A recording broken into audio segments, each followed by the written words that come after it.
Condensed version of the real Kyper and Bourne show. Nick Kypreos, Justin Bourne, Sammy McKee, Derek Brandale, and in for David Sisboombaugh, in for Jen Rolnick, Lance Romance Kennedy. Not correct.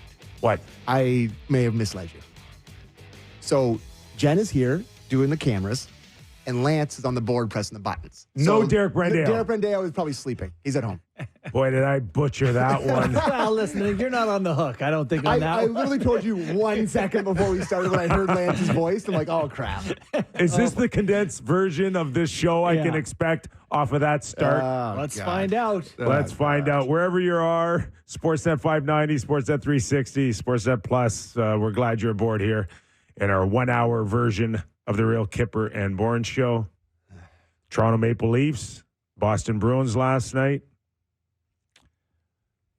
Not a bad start, but not the outcome that Leaf fans wanted as they dropped a 4-2 decision to the Boston Bruins, losing and now putting them back in a little bit of a hole here as this series moves forward. We're going to dissect a lot of things, and we're going to crash a lot of things in the next hour. But I want to start, first of all, with the feeling of the building letting down the team. And I know we had a conversation about this off air moments ago, Sammy, about Joe Bowen, who is the voice of the Toronto Maple Leafs, play-by-play guy. He put a tweet out there, and I think it was a challenging tweet that the building's too quiet.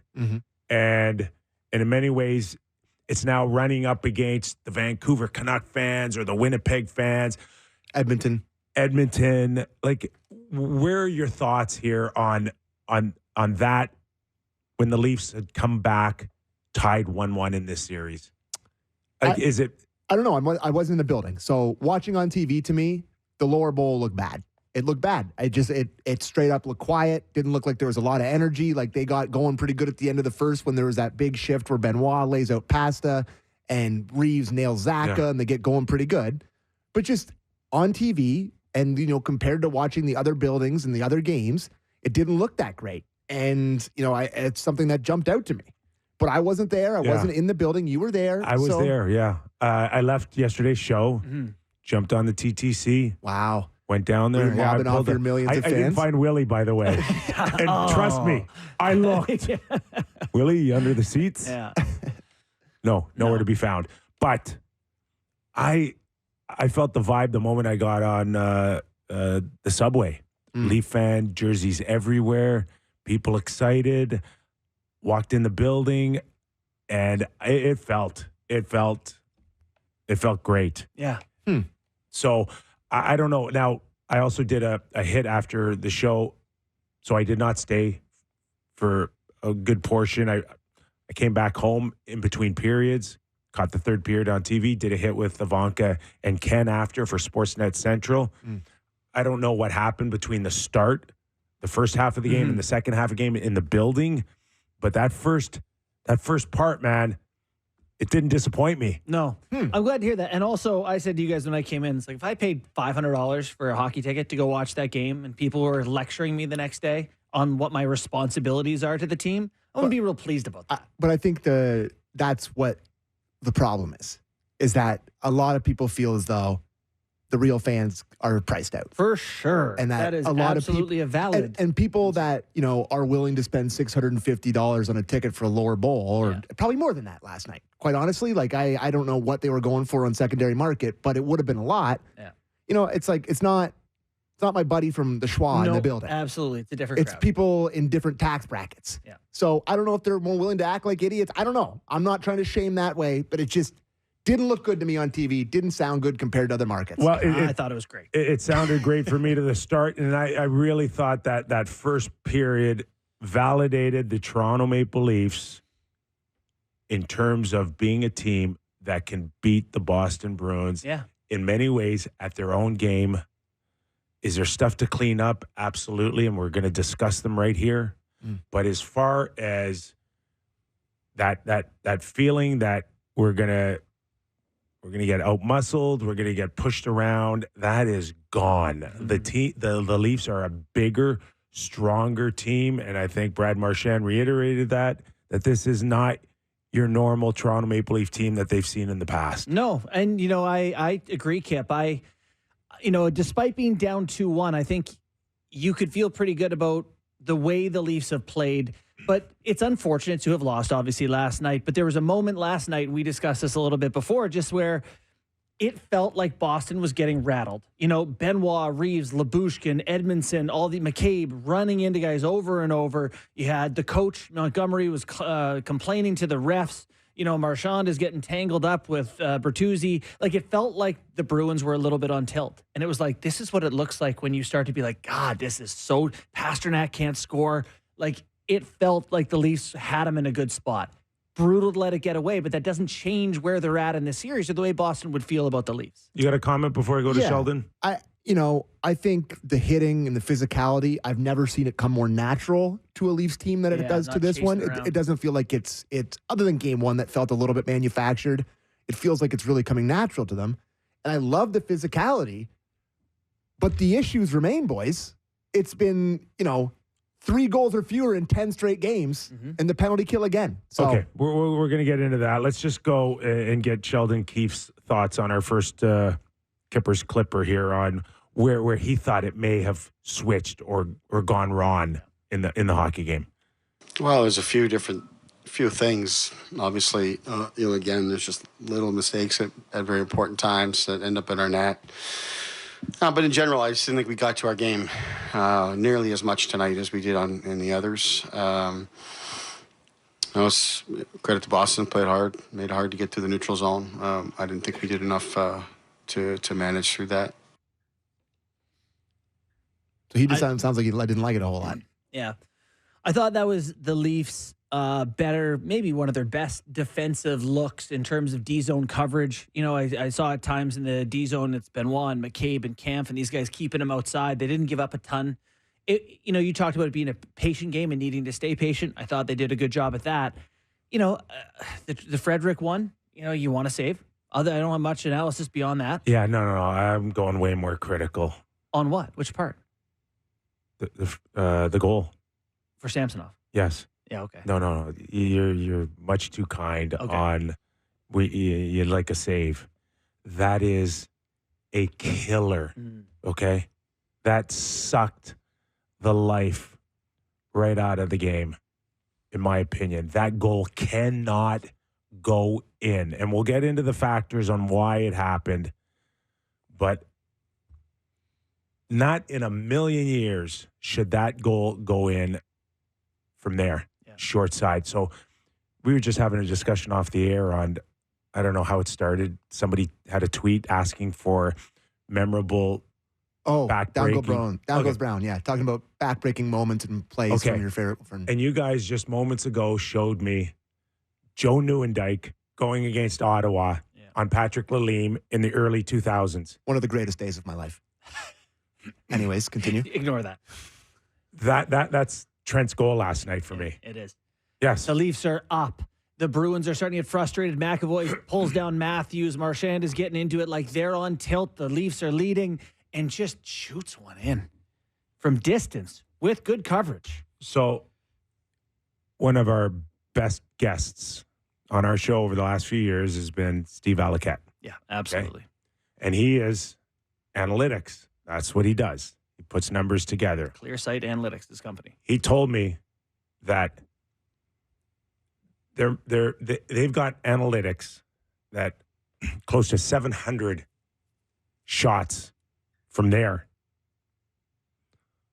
on. This is going to hurt. I don't want to know this. On that area, gaining that zone on a 1-on-2. Yeah. How many goals have gone in? Is it like 3? I'm going to... Bingo! I was going to say 2, so... 3. Oh, my... 3. That's less than 1% of that shot on a 1-on-2 go in. It's well placed. It hits the post. So that's why it's a killer. Yeah. And to me, it shook Samsonov. And I don't think he was the same. I thought he looked a little shaky. I thought he looked a little scary after that.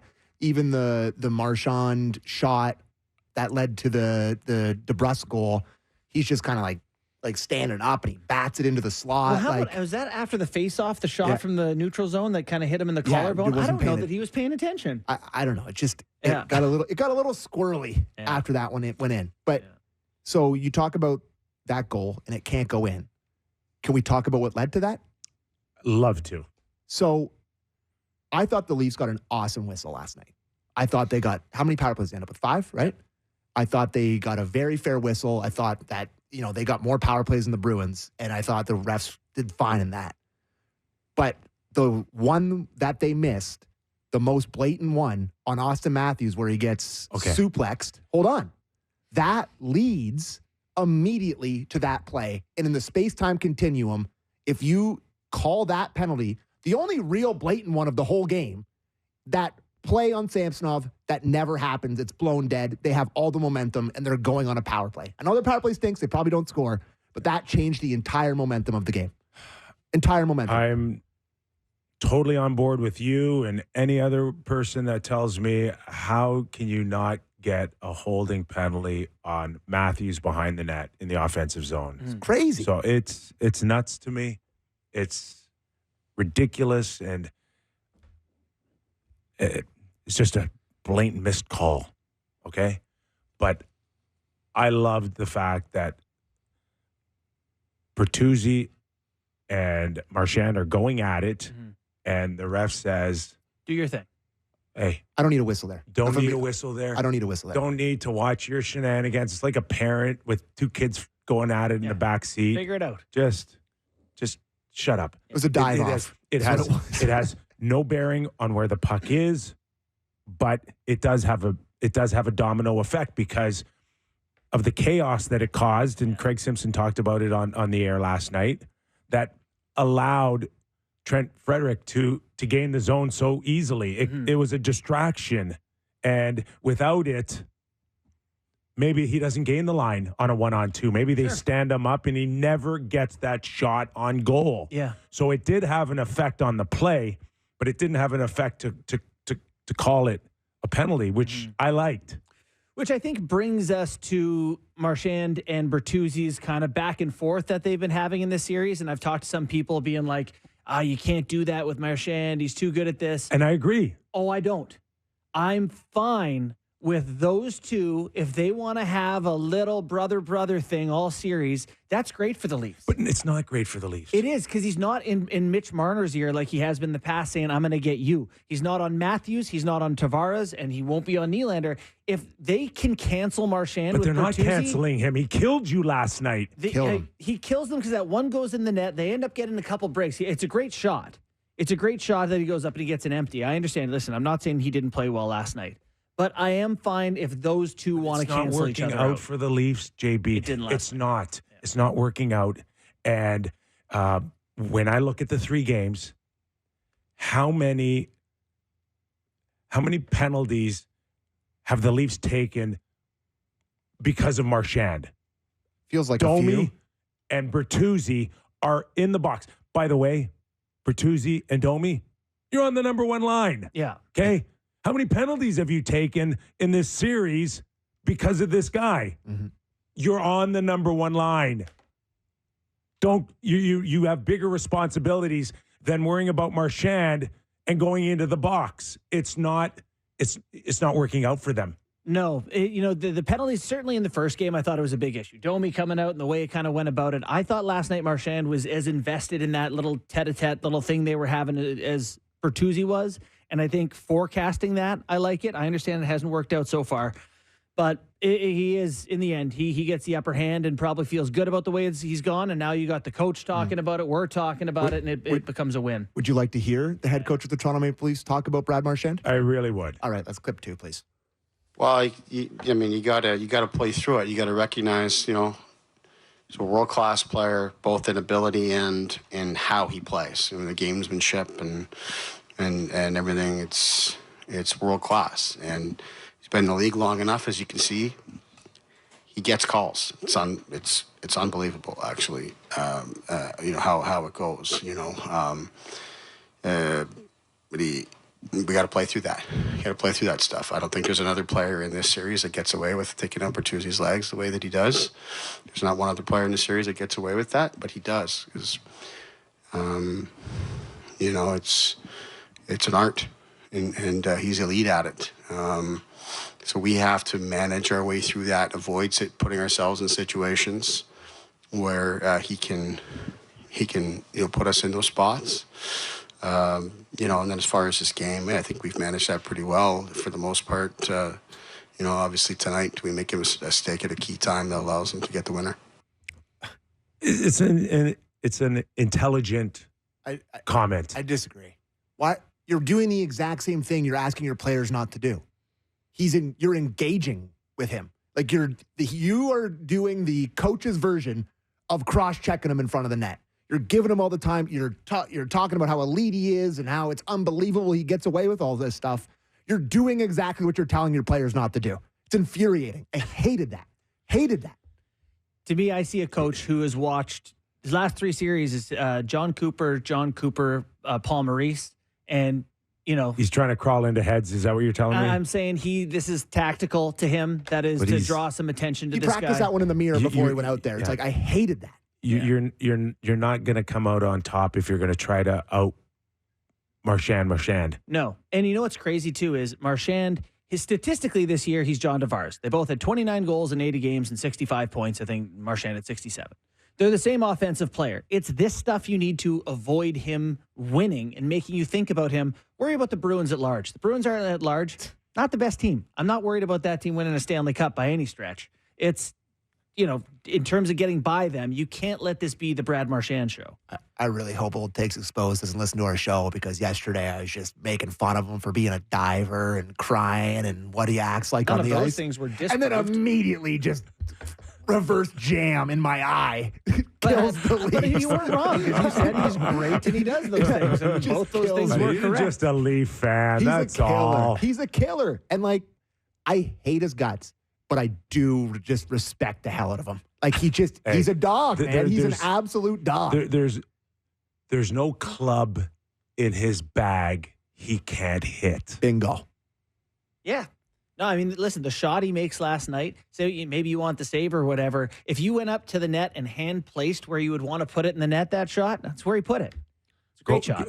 Just watch his work along the walls. Watch him with his ability, 5 feet inside his own blue line, 5 feet outside his blue line, 5 feet in the offensive zone on either way. He wins so many battles. He makes the right decisions. He's in the right spots. Great on the power play. Excellent on the penalty kill. And buries you. Sticks a dagger in you with 3 inches high on Samsonov. It's a great shot. No doubt about it. Maybe do you want to hear Montgomery on Marchand before we turn the page on him? I do. Okay, let's listen to clip 1, Montgomery. It's the way we did it. Like, morning skate, I saw the way we were. I saw the way our captain was. And I just knew we were going to have a good game. Didn't know we were going to win, because Leafs are a good hockey team. But I knew we were coming to play. In what way? What did you see from Brad in morning skate? Well, he started barking the first drill before it was done. I go, what's 3 minutes early? He goes, let's go. I loved it. I have to tell you, I have never struggled more cutting a clip in my life than cutting that one, but I did it for you guys. I did it for the audience. Yeah. The way that I'm Jim Montgomery, I'm all the way there. The way he was just waxing poetic last night. Now he's happy. Now, you mind staying in Toronto now, you big crybaby? Are you okay with that? Or anyways, continue. All right. Okay, where do you want to go? You want to go? Listen, we got to hit the power play first and foremost. Okay. Before we do 0-5. What needs to be said, because this has been a broken record for a very long time. Yeah. So, what were we expecting? Better. I wish I had a whiteboard here so we could actually talk about the power play, like the way that they go about it. So, 2 quick thoughts. One of them is that if you want to make plays, backdoor passes, and sneaky little slips and stuff, you need to move the puck around. Just let's start there. In the O-zone, they need to move the puck around a little bit more. The other thing, though, is Marner has to play low. he needs to be the goal line guy for this to be effective. Because who are their shooting options right now? Matthews? You got another one for me? There's none. Like, without Marner low to pass it up to Tavares, who pops in the slot. Tavares is a non-shot threat. Riley's a non-shot threat. Marner doesn't shoot it. You only have Matthews. So the whole PK is don't let the puck go to Matthews and the goalie can read it. So you need Marner down low where he can go behind the net. He can make great creative plays, do all he does, so you can make other guys threats. Right now, Bertuzzi and Tavares down there, it's not enough. They need to move where he's playing on the flank. Plus, yeah. Great breakdown. Thank you. Because They got to do something different. This ain't working. Yeah, and find Willie. That could help too. Well, yeah, but that would help. That would put him on the flank where he normally is, and Marner down low. Like, Willie helps, but I mean, it's been bad with Willie too. No, and like, the power plays. You see the stat I put in the lineup today. The last 17 postseason meetings between the Bruins and the Leafs. The power play for the Leafs is 19%, 8 for 42, and the Bruins is 40.4, 19 for 47. Yeah, it's not great. That explains a lot. So Marner was out for a long stretch, and you didn't have him on the power play, and it struggled. Now Nylander's out, and you don't have him, and it struggled. I don't know how many games you had both for at the end of the season there, and it still wasn't great. But, boy, it would go a long way to have all your personnel. I know that much. How much pressure is on Willie to show up Saturday night? I hope if he comes back that the team's not like, fixed it, Willie's going to do it, because it's a close game without him. You just hope he's that difference maker. I abstain from this conversation. I'm so sick of talking about Willie. Willie, won't he? I'm out. You guys can talk about it. Like, great. Tell me what he's... Hey, tweet out the opening lineup and see if he's in it, then we'll talk. But it's just, I'm not doing this again and again. I don't blame you. I thought last night that they were really hurt not having him. I thought, I mentioned earlier that, like, great coverage in the D zone, neutral zone, tough slog, tough to get through. I thought that Willie's a guy who could have made a difference last night in a close game where, Chris Johnson reported that he missed morning skate with an illness and he wasn't great last night. They just are missing that one extra guy to me. And last night it was noticeable. As far as the talk the last 24 hours on Marner being invisible, what did you see out of Marner? Pretty electric first goal. Yep. Very Marner-like Great setup. pass. Great like pass. world-class For sure. play in the middle of the ice. Absolutely. I had to think at that moment, must have been a good feeling knowing the scrutiny that's been out there for him. For sure. But then it was similar after that. But, I mean, he contributed to a goal. But it was also similar for a lot of other guys, and I'll include 34. No, he was no good Absolutely. last night. I didn't think he was didn't think either of them were good last night, but the Marner play was awesome. Like, it's good for him to make that progress. But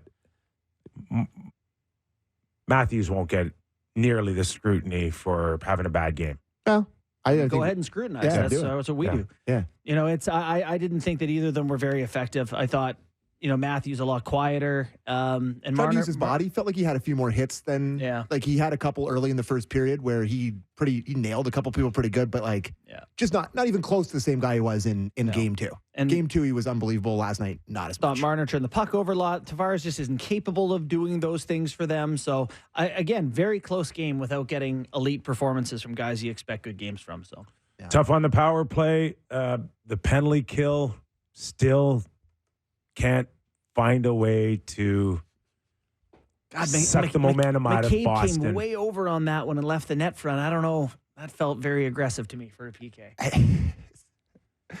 We could actually just replay so many shows we've done. Yeah. Bad special teams, bad goal on your goalie. Their other goalie makes a million saves. End of show. Yeah. I've watched that same playoff game with this Leafs in this era literally 10 times. It's just, it continues to be the same things. Like, the Leafs are completely fine at 5-on-5. They are totally fine at 5-on-5. And you need your power play to get you 2 goals last night. And you win the game. At 5-on-5, they've heavily outshot No Chance the Bruins. Why don't we listen to Sheldon tell us about the penalty kill and what he thinks?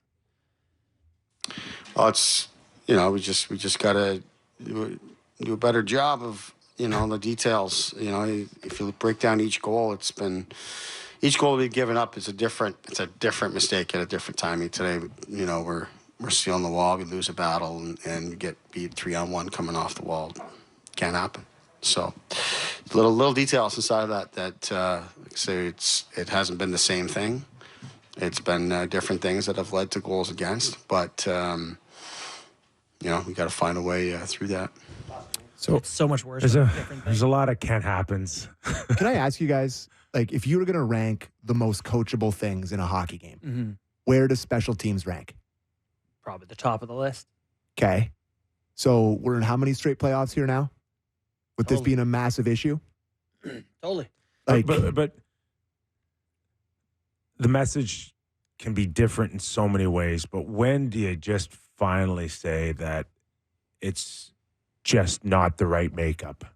Like we don't Okay. have the right personnel. Right? It's a personnel. It's not X's and O's. It's just personnel. And I'll go back to the beginning of the season or the summer. Let's go to the summer. And what was the number one reason why you went out and thought that you needed to spend $4.1 million on Klingberg? What was you don't have someone was at the top on reason? the special teams on PK or sorry PP. You don't Yeah. have a PP guy. Yeah. Has to be, Yeah. right? Mm-hmm. So you go and get him. You go through training camp. You go for the start of the game or the start of the season, and this is the direction that you want to go. Mhm. And then you lose them.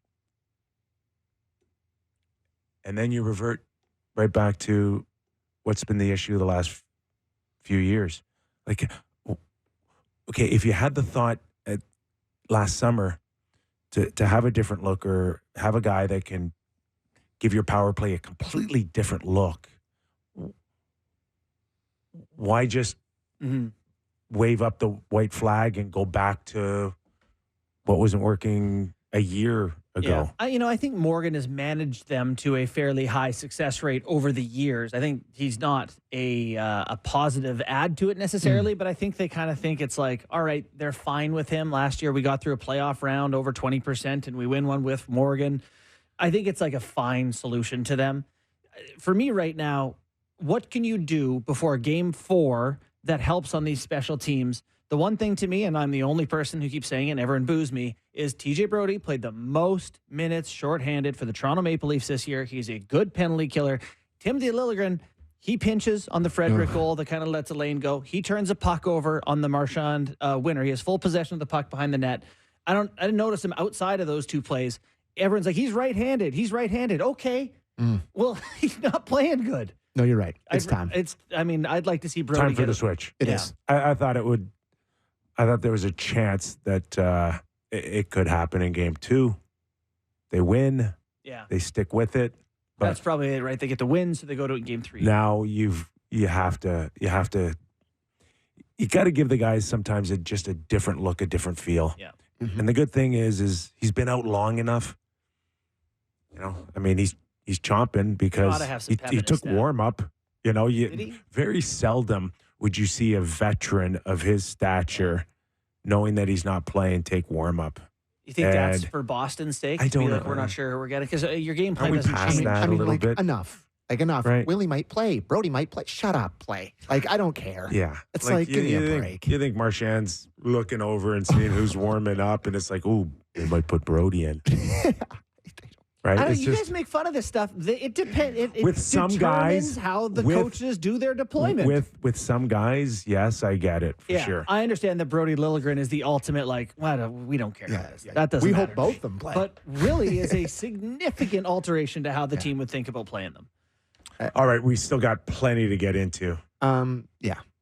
Well, you want to take a quick break and we'll come back? Yeah, sure. We'll do it. Okay. And we've also got your game time Yeah. at the top after the break here. So plenty more to dissect on the Toronto Maple Leafs as they go down 2-1 in the series with the Boston Bruins. More when we return on Real Kyper and Bourne. The Kypreos, Justin Bourne, Sammy McKee on our condensed version of the Real Kyper and Bourne show, Leaf edition. Sammy, take it away with game time. It's game time presented by Bet365. Visit the app for latest odds and find out why it's never ordinary at Bet365. Must be 19 plus. Ontario only. Please play responsibly. Only 2 games tonight, boys. What is that? Too slow. Too slow for me. 8 series and we get 2 games. Florida Panthers and Tampa Bay Lightning in a couple crucial game 3s for the home teams with the New York Islanders as well coming home to take on with the Sorokin and net. Your New York Islanders, bud, are plus 140 on home ice. actually don't mind the number. You know, you think they maybe get one. They played well. You're going to get one last push. So maybe tonight would be the one they get.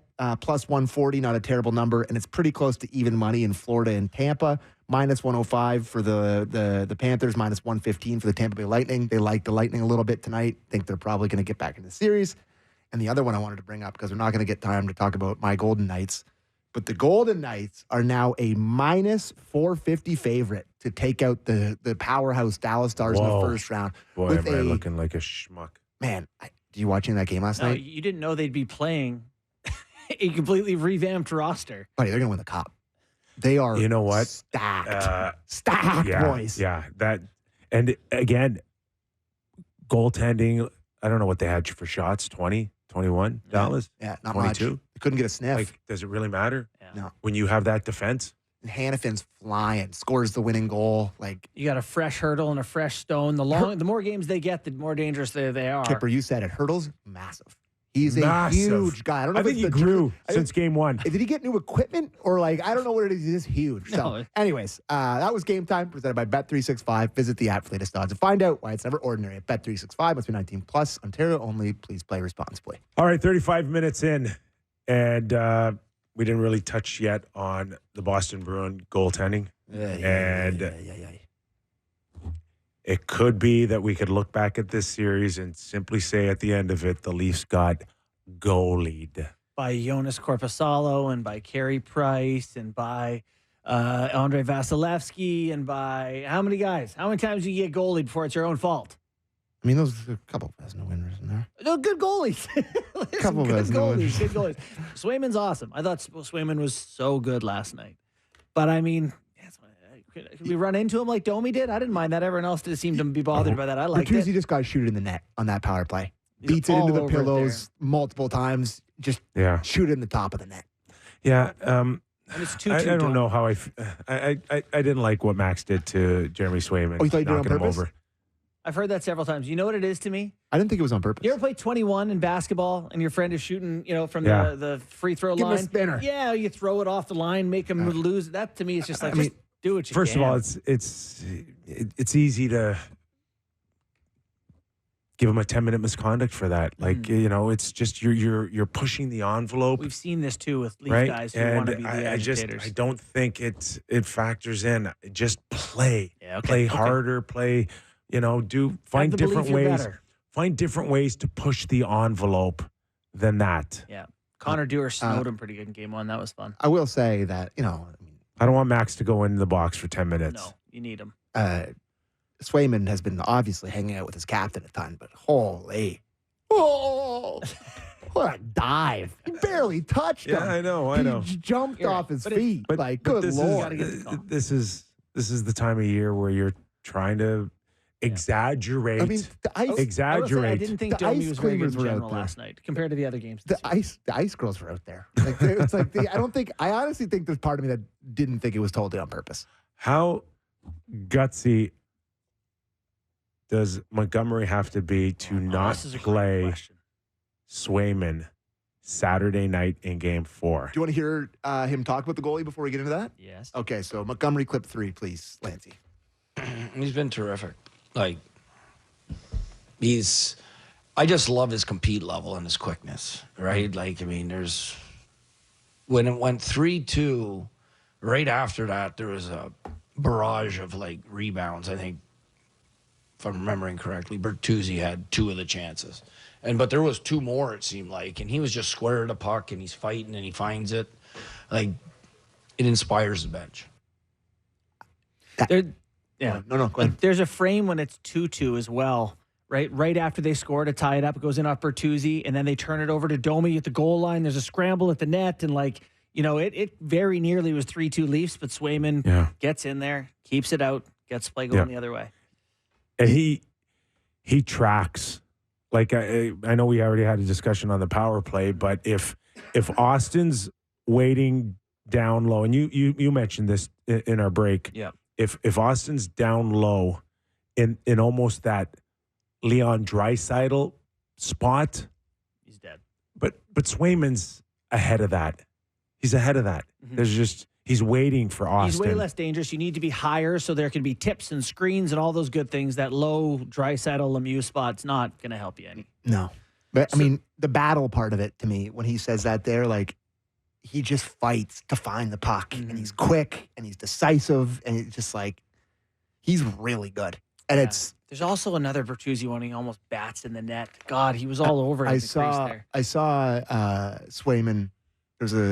Sent to me an interview that he did with John Scott on his podcast, talking about how like he was in long conversations with the Leafs, and they drafted Ian Scott 1 pick before Jeremy Swayman got picked. There it is. So I mean, Sam, what are you trying to do to us? I'm not going to fault whoever made that. It was like a fourth, whatever round it was in. It's like it's a lottery ticket at that point. That maybe doesn't turn out the same, but just an extra special little twist to the night for every Leaf fan out there. Good twist. Good twist. So Allmark, game 4. Please, God. What do you think? What do you think he does? Because if you say you're going to stick to a rotation, there's no reason to deviate. It's not like Swayman got a shutout. Swayman, last 2 seasons versus the Leafs. Now let's update this. 6-0-0. 1-3-1 save. 959 save percentage, and 430 save games. Yeah, he's been very, very good. I can't imagine I think it, they're going to go Allmark. I do too. but it would be asinine. Yeah. That's the word that comes to mind. Good word. Absurd, even. Okay. That you would Criminal. risk going back 2-2 when this guy is money right now for you. Like, if you want to set yourself up to almost make a decision that is fireable, in my opinion, if you lose this series with Allmark losing Saturday night, go for it. It's funny, though, like if you set a plan before the series, the plan is not supposed to be, oh, but if one of you plays well, we're going to scrap the plan. Like, they have a plan. And maybe part of the reason the Swayman is so good when he gets in is this has been part of his rest and rotation, and he's in this rhythm. You're thinking way too hard. But no. I'm presenting their argument. I would start Swayman in a heartbeat. Okay. Of course. If I'm Jim Montgomery, Game of course. Yeah, it's gone. But, you're just, to me, you're just trying to look smarter than that's everybody exactly else. what I was going to say. If you start Allmark on Saturday, you're making it about yourself. Yes, that's you're that's trying what to it is. prove a point now that I can look different and get way more credit when we win the Stanley Cup. That's all I see if you're not playing Swayman Saturday night. Yeah. Stakes are high for them. Can we give the Boston Bruins decor a little bit more love past McAvoy and Lindholm? Because I think they've looked really big and really they're hanging. No, I mean they battle. The Leafs are coming at them. That's what I see. Yeah. I see a Leaf team that is throwing a lot of punches in the first early rounds, and they're absorbing. Yeah. I guess I'll give them credit in that the Leafs offense is once again a playoff story, and someone deserves some credit. We gave Swayman some credit, but it's not like there's been a heap of breakaways and 2-on-1s, and, they have been responsible and basically said, try to beat this guy from distance. That's such an advantage when you trust your goalie, or you basically say, we don't have to be aggressive and pinch and whatever. We're going to let you shoot from out there and see if you can get one by from out there. And now he's feeling it. He gets to feel it from long distance shots where it's just like, then when it gets first closer, shot of the he's game already is a Camp Wrister from like 58 he's feet. like, And I'm yes. like, what do we do? He's like, yes, thank you. Like warm-up shots. Let me feel it. But I thought Carlo has had a good series. I think Carlo's very good. Very good. He's a good defenseman. And Mason Laurie, Yeah. pretty good effort last night. He has skill. Like, he's a good offensive player for them. I think he, I love that they have a couple guys out there that maybe they don't trust 100%, but was it Witherspoon gets in and gets a slapper ripped off his knee to start things off? That looked horrible. Welcome to the series, man. Yeah. As far as the Leafs, any thought about having a conversation about Joseph Wall Saturday night? I don't think Too late. I don't think so. If you're not going to do it game 2, you're not going to do it game 4 to me. Yeah. I think that, that goal is such a killer. And we talked about It is, but it's just one goal in a series. But there are also signs that He made some saves in the first. listen. He's Roller coaster. He's good. He's just good enough to lose. If that makes any sense, that's right the now. worst phrase possible. It's not good enough to win. Is my point. Yeah. And there are still signs of Sammy that whether or not he's fishing or off balance, I didn't like the fact that he dropped his stick on the Marchand goal. Yeah. Right? Matthews knocked it out of his hand. I get it. Yeah. But how many times have we seen that this year? That he's lost a stick and is scrambling. Yeah. The trend. It ends up deep for A sure. lot. For sure. But it wouldn't have made a difference. I mean, if he has a stick in his hand, I don't know. You talk to a lot of goalie coaches, and Well, it and does yeah, make maybe a he's big more difference. confident to come out and challenge if he's not as worried. I don't know. Who Marchand knows? went bar down from the hash marks. It's tough to. It's probably going in regardless if he's got a stick or not. Yeah, tough to say, right? Yeah. Who knows? But But no, it's not a great show. I agree with you guys that for whatever reason, we never saw Joseph Wall reset coming off of that lengthy high ankle sprain. Like it never materialized, which still A couple good starts in for there. me is baffling. The one against Carolina was Carolina, really good. he had a good look for sure. Good against I- Phoenix. Or I sorry, do Arizona. feel like Utah. You would have a very short leash for Samsonov. Like, if you get that Frederick goal goes in or something like that in the first period next time, maybe you say, I'm not going to take the chance to see another one of these. And, Yeah. if you're that close to going to the other guy. But no, I don't think he was bad enough to. You didn't score enough goals. Your power play stunk. He was okay. I think he was probably over 900 know. save percentage that game. But JB, if it's one thing that we've learned so far early in this first round is how critical goaltending is for God. you, whether you win or lose. And I think we've got some great examples of it so far in this early round. Pick a series. Let's have a goalie conversation, and we'll have a better understanding why, for instance, the LA Kings are tied now with the Edmonton Oilers because you look at Talbot and the way he recovered off of that disastrous first game and where you think Skinner is. Georgiev did that. If I'm an Oiler fan, I got some Skinner worries. Saros. Yeah. Keep going. It's a goalie theme here for me early. The old line that goaltending's like 50% of the game unless you don't have it, Did then you, it's 100 or whatever the numbers Yeah, are I was just going to say, like, I was listening to Skinner, man. He is all-world kind of goalie thing because he didn't look rattled in the very least. No. After last night's game. Yeah. And, he did not look and rattled. it maybe to save it. maybe it's a good thing. Yeah. Maybe it's not. I don't know. I've never played the position. I don't know. I can't crawl into a goalie's head, but he was like, yeah, we played good. We're fine. Expected goals were like 5-1 for Edmonton in that game. So tough to come out with a loss. So quickly before we go here, Elliot Friedman just posted an article while we've been talking here at 11:44 a.m. about the reason for Willie Nylander's playoff absence is hard to pin down. He says in the opening, I'll just read the opening paragraph. According to multiple sources, William Nylander's absence from the Toronto Maple Leafs lineup has to do with a migraine so severe that team doctors tested to see if he suffered a concussion. One of the reasons for the secrecy around this situation is that an actual diagnosis has been hard to come by, whether it's a migraine, a concussion, or something else that could affect that area. God, that's tough timing. But he got rattled. We know he got rattled. So whether it's neck related or a concussion or like he got rattled and he's not right. The secrecy led to wild speculation, obviously, even by Toronto standards, as to why Nylander missed the first 3 games of the Boston series. It's believed Nylander first indicated an issue Thursday, the day after the Maple Leafs ended their regular season in Tampa Bay. He played all 82 games in 23-24. So there you go.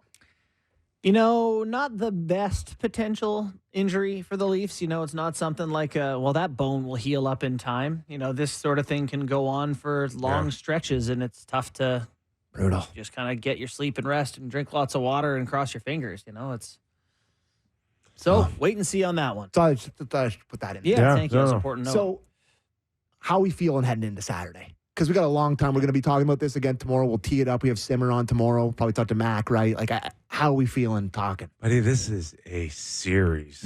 Okay? Yeah. And for me, it's still just getting started. Couldn't agree more. So I'm fine. Yeah. I'm fine. I think this Bruins team is there for the taking. I don't. There's nothing there that says this Leafs team can't beat them, and if they don't, it would be among the more disappointing playoff performances. So I believe in the Leafs. That's what I'm saying here. If they don't beat them, we know what the issues will be. So, like, it's if you play, and they have days to tidy those things up. If you play 5-on-5, I have loved the Leafs 5-on-5 for all 3 games. I thought they've been excellent 5-on-5. Marner's line was great. I think they carried over 80% of the expected last night. goals. Yeah, it showed. They were awesome. The second period, Nyes was all over it. He had tons of shots and nice, great pass by Marner. Yeah. But it's just the special teams. A third or fourth line goal could help. Yep. Mm-hmm. Specialty I teams. thought Robertson had his worst night. And get a big save that can close out a game. Well, that's same as after game 1 loss. Sitting here today, I don't feel like they need an overhaul. I don't feel like, how do you come back from this? I feel like you just throw your sticks in the middle again and you might win the next one. Like, I don't feel like you need massive changes. Yeah.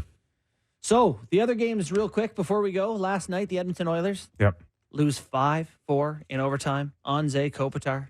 OT winner. What a man. This guy's a hockey player. Hey, what a shot. You know who's actually, when we always talk about most underrated guys in the league?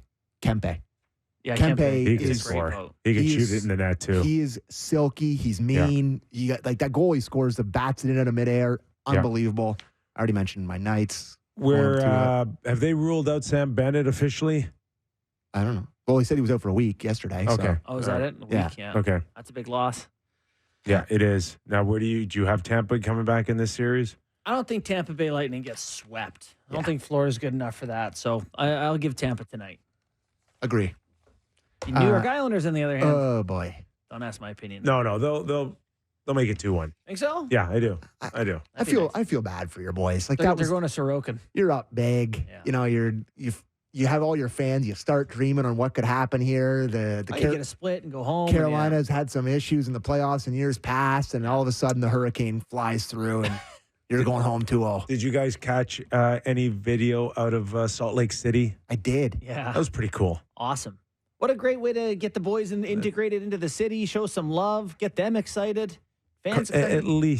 At least there was a connection right away that established that you're wanted. God, someone cheered for us.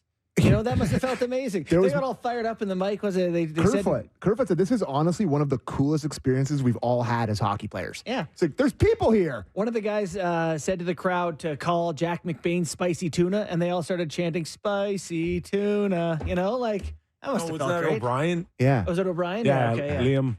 Yeah. Yeah, which Spicy is- tuna. Old Revo turned him into spicy tuna pretty quick. He did. Yeah. Oh, man. That was a big hit, too, on Zaka. Was it Zaka? Hammered him. Reeves has been, everything you could have hoped for. Yep. Yeah. When you signed him. Oh, no. You know, in this series, No. he's been a really effective player. And that's the building was like electric Every off time that it hit. started to get Off that built hit, up and it got was taken away. Wow. There's nothing that gets the Toronto fans going Series of hits. like a bunch of greasiness. That's what we love. We've always loved it. And when that happens, Benoit hammers Pasternak. McCabe hammered Pasternak. But it's all within the flow of the game. Yeah. It's not like manufactured. And McCabe didn't lose his brain after doing Yep. it like in playoffs last year.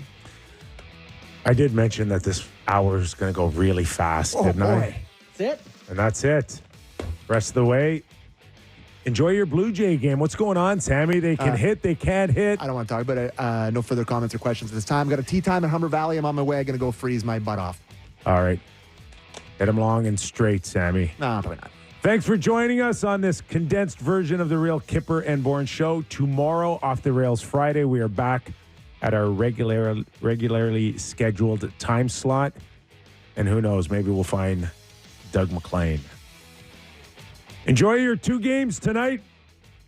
Thanks for watching. Thanks for listening.